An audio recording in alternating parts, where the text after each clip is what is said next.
G'day guys, welcome back to Reach Me or Teach Me. I watched a baseball pitching video the other day and was really curious about the different grip styles.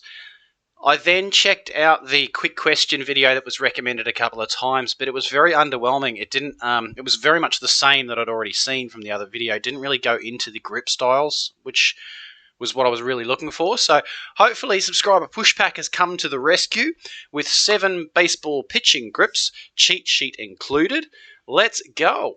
Hey guys, it's Coach Zach, Ultimate Baseball Training. Today's video we're going to go through 7 different pitch grips. I'm going to give you pointers on each one so that you can develop those and execute those pitches properly. Let's go. Let's get going. Let's go, Coach Zach. The first one we're going to talk about today is the basic 4-seam fastball. So what you're going to do is just find the horseshoe of the baseball right here, and just you can put your fingers together or separate. So just making sure we're getting across all 4 of those seams. Whenever you release this pitch, really want to make sure that we're getting really through the ball and pulling down on those laces with your fingertips, so that way we're getting as straight of a pitch and getting through that ball to make sure we're getting as much velocity as we can as well. Now we got a 4-seam fastball. I want to talk about another kind of fastball called the 2-seam fastball. 2-seam fastball is going to get a little bit more movement to your arm side, a little bit more sink to it as well. How we're going to grip this pitch is with a 4-seamer on the horseshoe. Now we're just going to get into kind of the runway of the baseball right in the middle. You can also go fingers apart on the seams, or you can go fingers together in between the seams. I personally like to go in between the seams just to get more through the ball. The biggest thing with the 2-seam fastball to make it get the arm side run that you want is making sure we're putting as much pressure on the fingertip of our index finger as we can. That's going to allow the ball to move and to travel in the way that you want it to go. With the 4-seam and 2-seam fastball especially, you don't want to get too fancy with these pitches. You can get fancy with your change-ups, your curveballs, and sliders, but obviously everything runs off of a fastball. Especially for young pitchers, you have to develop a fastball first. You have to be able to command your fastball if you want to pitch. So really making sure we're not trying to do anything crazy, do too much with our fastball, except for trying to get those located in the zone and being able to command those as much as we can. Okay, so I haven't got a baseball with me, unfortunately. I bought my cricket ball along, but I'm surprised with that. So the 2-seam fastball and the 4-seam fastball are more or less the same pitch, just moving the ball around slightly in your fingertips. Maybe one with a little bit more pressure with the index finger to try and get some movement. Okay. Interesting too. I really like what he's saying there to young baseball players. Basically, just get your stock ball down. That's what we call it in cricket. Whatever your primary ball is, whatever it is you come in, and that's your natural bowling style, your natural ball. That's what we call the stock ball, and that has to be first and foremost. You've got to have that down pat before you start worrying about looking at change-ups and different variations on your bowling. But yeah, okay, so obviously 2-seam, 4-seam fastball, nothing too amazing about it. Pretty much trying to throw it as fast as you can. So now we have our 2 fastballs out of the way. We're going to move on to our first off-speed pitch, which is going to be our changeup. Changeup is the first off-speed pitch that I recommend for young pitchers, just because it's a lot less stress on the arm, and there's a lot less risk for injury as opposed to trying to develop a curveball or a slider at such a young age. So a changeup is a really, really good pitch to develop, and the younger you can develop a good changeup, the better off that you're going to be as you keep going throughout your baseball. So when he was talking about the fastball, he was holding it like a fastball. Now that he's talking about the changeup, I've noticed that he's now got a 3rd finger on the ball. I'm wondering if that is career. So there's a couple different variations of the changeup that we can go through. I'm going to show you the grips of all of them. If you use predominantly a 4-seam fastball, you want to try to make your changeup look the same way. That way the hitter out of the hand thinks it's a fastball. So we're going to get on the same horseshoe of the baseball as our 4-seam fastball, but all we're going to do is add a 3rd finger to that. Yep. Obviously, the more friction on the ball, the slower the ball is going to go, and that's what's going to make you have an effective changeup. So we're going to get 3 fingers on the ball and just try to throw it as normal as we can. If you get some pronation out of it to get some arm side run and sink, that's okay. That's going to make your pitch a little bit better, honestly. All right, so now on the opposite of that, if you are predominantly a two-seam guy, this grip can also work for you. But what we're going to do is we're just going to move that ball to the runway as same way as our two-seam fastball, and again just adding another finger in there. What I would recommend on this one though is to make sure we're getting our middle finger on the inside of that seam, so that way when we release it we can kind of get some pressure on that, and that's going to force the ball to go to our arm side and get that sink and the movement that we want to. Yeah, okay, I get that. I mean, it's again similar. We'll have what we call a leg cutter, where you instead of bowling your standard ball like that, the idea is your finger will still stay where it is down there, but as you come through, you'll just apply a bit of pressure with that third finger, and that will naturally make the ball. I always do this. I forget about where the lens is. So you come through with your normal ball like that, but on our leg cutter, you would come through and just put a little bit of pressure with that finger there, which would naturally make the ball come out tumbling that way. So it's incredible how similar the science is. To throw the hitter off balance. The next one I'm going to talk about is a little bit more complex as far as the release point and the pressure points that we're going to use to make this pitch move effectively the way we want to. It's going to be a circle changeup. You can hold your circle right there, or you can also kind of hold it on the inside of the seams, whatever feels better for you. But with the circle changeup, we're going to be basing this more off of pronation. So what I mean is we're trying to get as much force on the inside of the ball as we can. So we're almost trying to we're almost trying to put more pressure on our middle finger, trying to get inside of the baseball. That way we can make it move the way we want. With a box change, the ones I showed previously, we want more of a fastball type of spin. The way the hitter thinks it's a fastball out of the hand. But with the circle changeup, we're looking for a little bit more movement, and to get that a little bit more movement that we want, we're going to have to accept a little bit more side spin on that. So the hitter's going to see that a little bit earlier, but you're also going to get a little bit more movement out of that as well. The next pitch that we're going to move on to is a slider. A slider is not meant to be a huge break. It's not really meant to be a slow pitch as far as velocity terms. It's typically 8 to 10 miles an hour slower than your fastball usually is. So we're looking for side spin on the baseball. So how we're going to do that, there's a couple different ways that we can tinker around with our grip. So the first one, we're going to just get the middle of the baseball right here, and we're going to try to go across the seams like that. So that way we're hooking that seam right there, as you can see right there, and we're just trying to pull down on that. So that way when we pull down on that, we can kind of get the side spin that we want.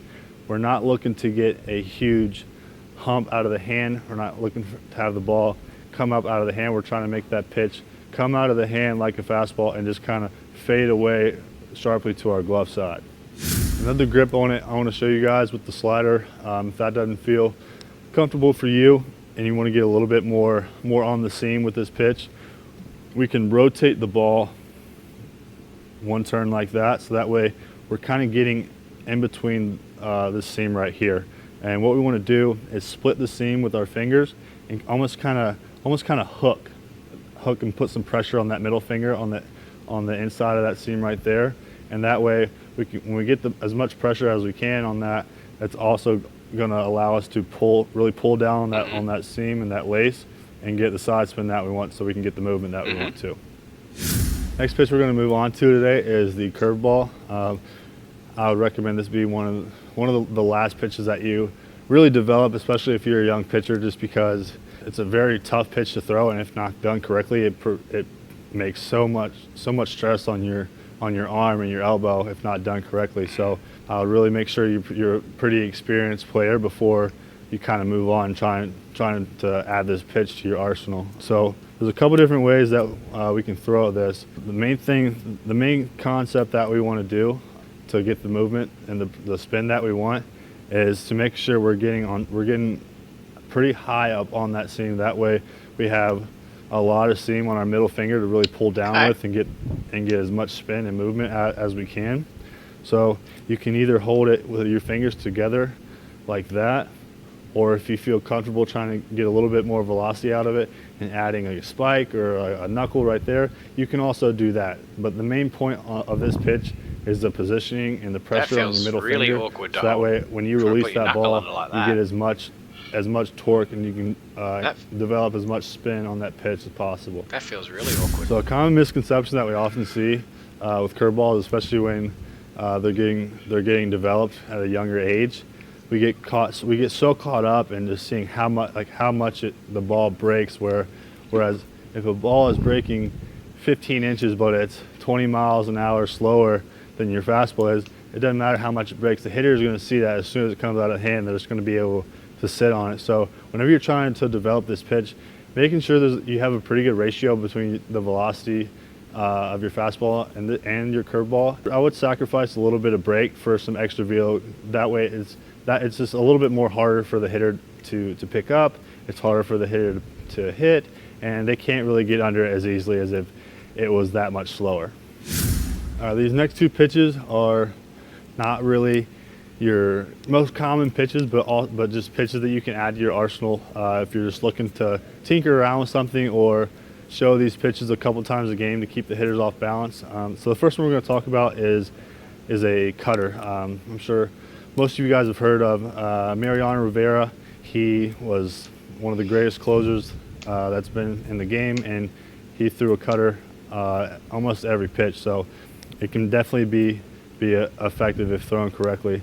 So the point of a cutter is it's mainly going to try to get as much fastball spin on this pitch as we can, but we're trying to really throw this pitch almost on the outside of the pitch, so that way we can get that glove side run that we want. A couple ways you can do this, or you can take your four-seam fastball grip where you're kind of in the middle of that horseshoe and just kind of get it on the outside of that, so that way when you release that pitch, you're releasing it and getting outside of it. That's what's going to give you the movement, the small movement that you want.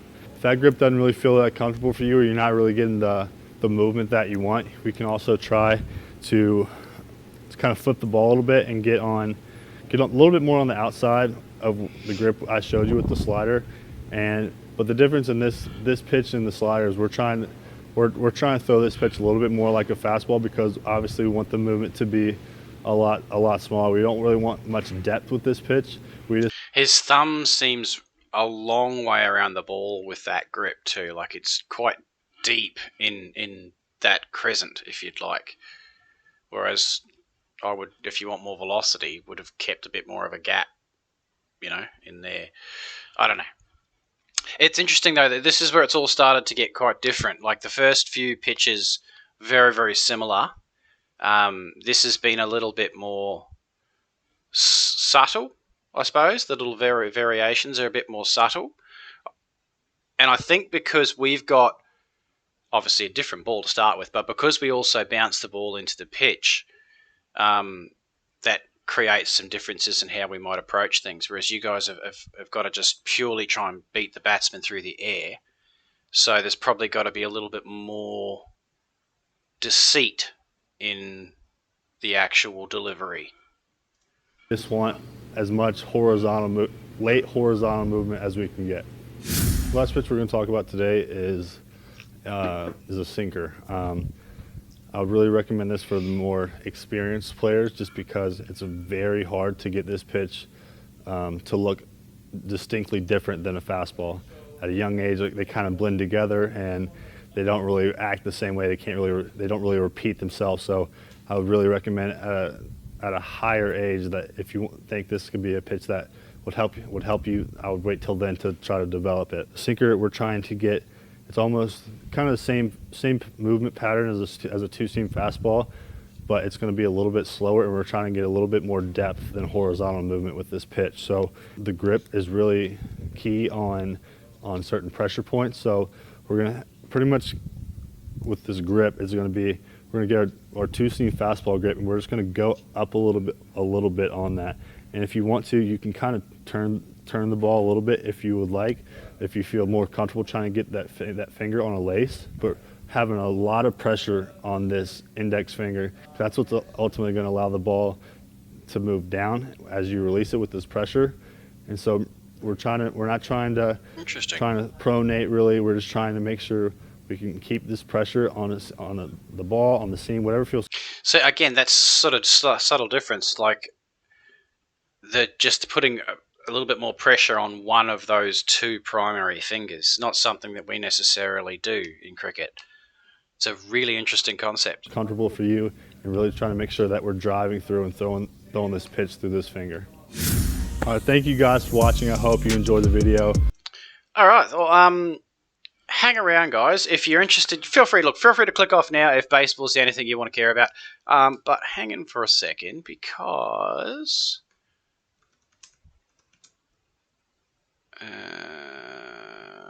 spin. Why is this bloody thing on caps lock? All right, this is an old video. This guy is the best of the best to have ever played the game as far as what we call spin bowlers. So they do not bowl fast at all. They only bowl probably around about 65 to 75 mile an hour, and their whole point is to deceive the batsman through the air and then off the pitch. This guy was the best to ever do it. So have a look at his tutorial, and you'll get a bit of an idea of the differences that some of our bowlers do. There's a lot of mysteries and a lot of different things being talked about leg spin bowling. Today, I'm going to show you 5 different deliveries. The first one being the most important, which is the leg break.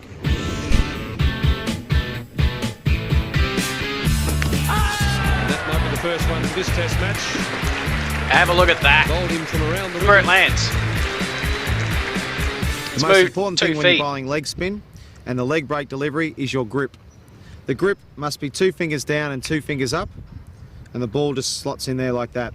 The leg spinner will spin from right to left on the pitch, and you will spin the ball using your 3rd finger, like so.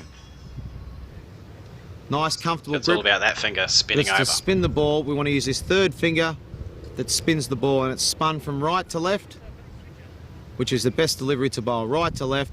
The back of your hand will be facing yourself, which is important to get the biggest spin on the delivery.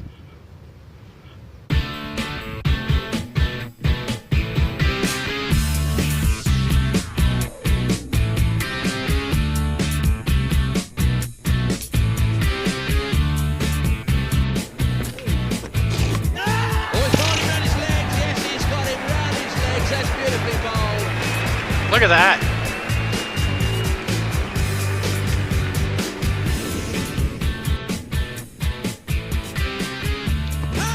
Big shout there. That's close. He's got him, yes. That's a pretty good decision. That would be the top spinner. Come on, Jimmy Adams. Not happy, but that looked to me to be very, very close. Notice how the that one second didn't delivery spin? is the top spinner, or sometimes called the over spinner. It's delivered with exactly the same grip, comfortable with the part. Mine's probably a little bit too close, but that's just what works for me. Whatever works for you. Sometimes a wider grip is okay as well. But what do you do? Instead of spinning the ball with your 3rd finger, spinning it from right to left, the ball will go straight on and bounce. So it's important when you're bowling this delivery. So instead of, we said, as the back of your hand faces yourself, the back of the hand now will face the batsman. So the ball will come over straight over like that. It's incredibly hard to do. Follow through. Everything is important on this spinner. You want to go straight over like that. Oh, jeez, it's hard to get in the camera too. But you go like that, And the you spin it ball, out over the top. It won't spin, it will go straight on.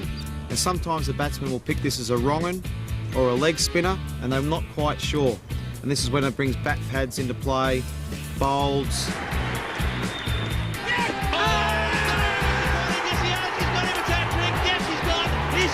What a catch that was.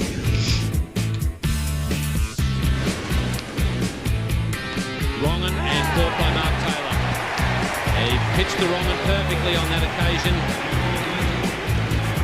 Okay, the wrong un, this can be a very deceiving delivery. If the batsman's not reading and watching the hand, then he can not be sure which way the ball is going. So this can be a very good delivery. It's By the way, if you're wondering what's going on with the face stuff, that's zinc, which is basically just sun protection. Now, he wears a big floppy wide brim hat when he's out there, sort of like a flat cowboy hat.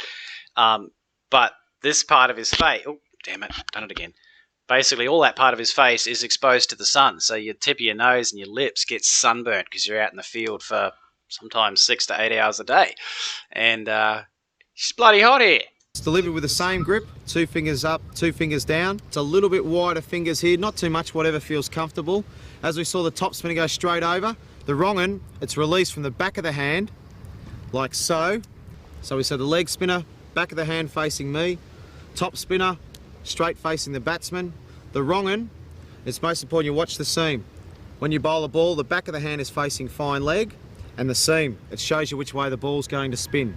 So when it is released, it's released the same, but it's released more out the back of the hand. So it comes out like that. Incredibly hard to do. So you're still using your third finger, but it's coming. So it's, again, so there's, in this instance, the grip stays the same, but it's all about the last second delivery where your wrist is and how the ball comes out. So first 2 balls, he's spinning the ball sort of out of the front of the hand or out of the side of the hand.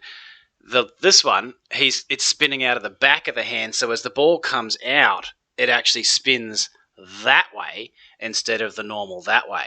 I can't do it, but essentially you come through and you let the ball go out like that, and you'll follow the seam, so it will then go that way.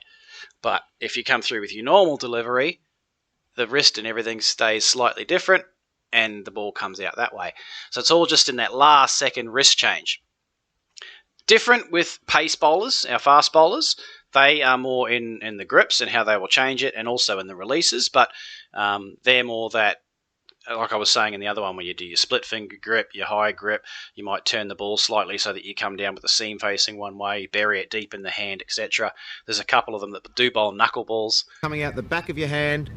But Like this that. guy, See the seam I just, for the going life down of me, towards fine leg. he's Some a of the wizard. batsmen that don't watch the hand, they're not sure which way it's going to go. And a lot of the guys play for the leg break, and it bowls them between the gate, bat and pad, or they go back to try and cut you. Yeah. And So they're thinking as it comes down that it's going to do its normal right to left, as you're seeing it on the screen there. It's going to come down and it's going to go towards the left-hand side of the screen. But because it's the wrong un, or the googly, it comes down, looks the same, but it actually goes back the other way. can get bowled, chopped on, or a big bat pad chance from the ball spinning back into the batsman. As you can see, the back of my hand facing fine leg, and the seam shows you which way the ball's spinning. To be able to control that, like if you've got a baseball anywhere nearby, just practice that, right? Forget throwing it. Like you can throw it if you need to, but just try and get the wrist into the right position and have the ball come out the back of your hand versus the front of your hand. It's a nightmare.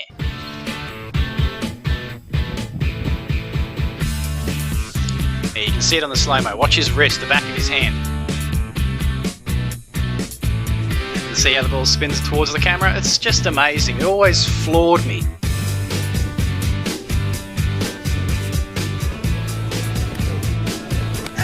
Poor chance there for Gilchrist. He got them off pretty quickly, and Ganguly hasn't even bothered to wait for the umpire's decision. Just incredible.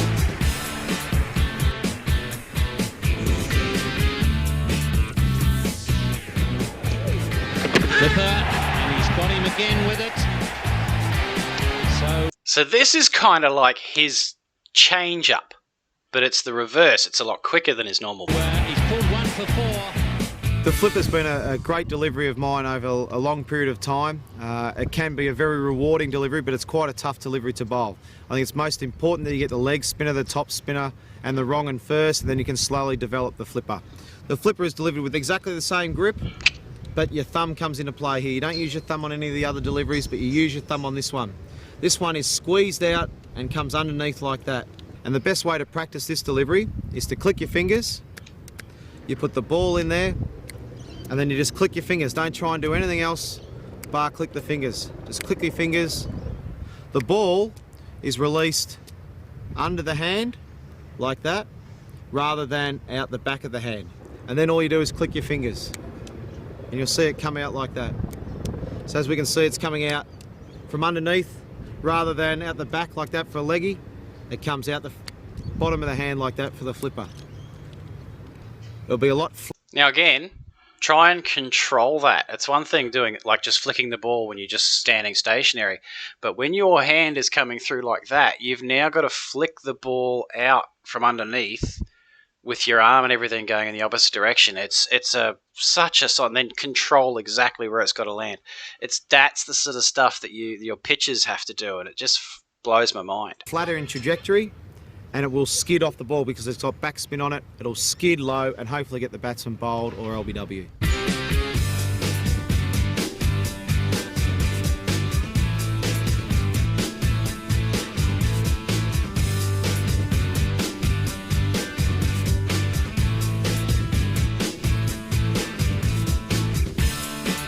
So out of the hand, that looks exactly like his normal leg break ball. So you think that ball's going to come and it's going to bounce, it's going to spin away, and what it does is it skids low, doesn't spin very much, comes on a lot quicker, but it looks identical out of the hand. It's just that thumb that comes into play and just flicks the ball, and it comes forward out of the hand instead of out of the back of the hand. It's just so hard when it's coming through at that velocity. As you know, if you've played baseball, you know exactly how hard it is to read out of the hand. Rebound close, got him! Yes, beautifully bowled. You can see it out of the fingers. Johnny Rhodes wasn't quick enough to get down. Superb bowling by Shane Warne. The Clipper is a lethal weapon here at Pacific Cricket Ground.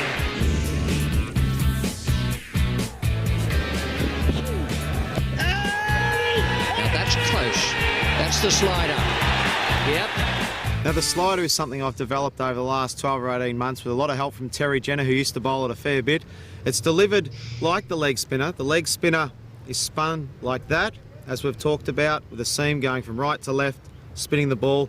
Now all we do with the slider is we go a little bit further round and we come right round the ball like that. We're delivered with the palm of our hand facing the batsman, and the ball comes out like that.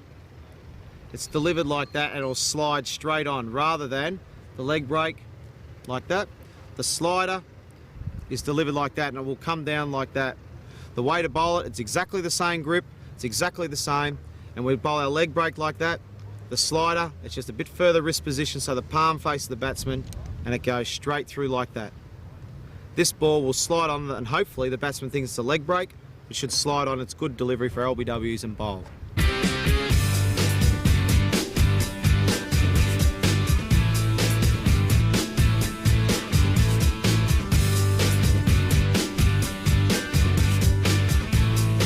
Again, it looks exactly like the leg break. It's just that you're pushing the ball with your palm this time. It's just amazing. This is why I was so curious about the baseball science, because this stuff fascinates me. How you outsmart a batsman or a batter. Well, there you have it. There's 5 of my deliveries that I like to bowl, which hopefully can confuse batsmen. You guys out there, the best way to practice is exactly that, practice. That's the best way to learn. 100%. But practice properly. As we've talked about the grips, but you've got to make sure that you bowl with a nice high arm, not too high, but making sure we follow through and getting all the basics right. Leg spin can be great fun, and you can come up with your own mystery ball if you keep practicing in the nets right. You can change the grips. All these different deliveries can be bowled wide of the crease, in close to the stumps, in all different areas on the crease. If you keep doing those sorts of things, you'll find that the ball does different things. And your best weapon is natural variation off the wicket. That can be the best mystery ball you've ever had, is natural variation. So keep practicing. Good luck with it all, and I'm looking forward to your feedback. Last little point that he made there, something that we have to our advantage that your poor pitchers don't get to utilise, is that we are allowed to bounce the ball. And every place has different types of soil, different weather conditions, different amount of grass, different types of grass. It brings in a whole new variable aspect to the bowling that it makes the art of bowling and the art of batting a very interesting process if you ever want to get into the game. So, well, I hope you enjoyed it, guys. If you have stuck around, type in the comments below. Shane Warne, rest his soul. He died, unfortunately, very recently. Legend of a player, absolute character. And, if you want some more cricket, a little bit more cricket comparisons like I was doing with the NFL and the Rugby League, let me know. I'm happy to do some. See you in the next one.